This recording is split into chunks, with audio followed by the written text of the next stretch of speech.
کہ یہ ام الکتاب ہے یا فاتحۃ الکتاب ہے اور اس کو پہلے لایا گیا، اور یہ تعارف بھی ہے اور خلاصہ بھی ہے، اور پھر تمام شریعتوں کا خلاصہ بھی نظر آتا ہے۔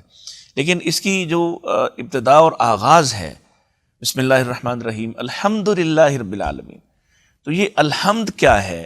اس کو شروع میں ہی کیوں لایا گیا ہے؟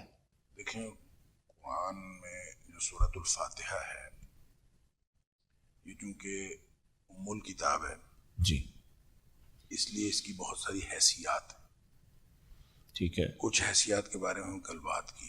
ٹھیک، ایک حیثیت اس کی ہے دعا کی، ٹھیک ہے، اور دعا میں یعنی گویا یہ دعا بھی ہے اور طریقہ دعا کی تعلیم بھی ہے۔ ٹھیک ٹھیک، اس میں دعا کا طریقہ بھی بتایا گیا ہے، کیسے دعا کرنا چاہیے؟ دعا کیسے کرنی چاہیے۔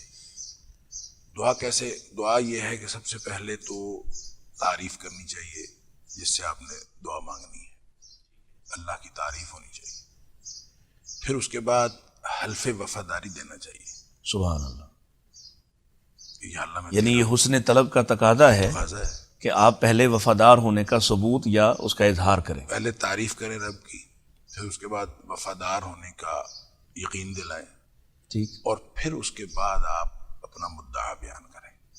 ٹھیک ہے، اور یہ جو سورۃ الفاتحہ ہے اس میں بھی جو پہلی 3 آیات ہیں، جی، یہ تینوں آیات اللہ کی تعریف میں ہیں۔ سبحان اللہ، الحمدللہ رب العالمین، الرحمن الرحیم، مالک یوم الدین، یہ اللہ کی تعریف میں۔ سبحان اللہ۔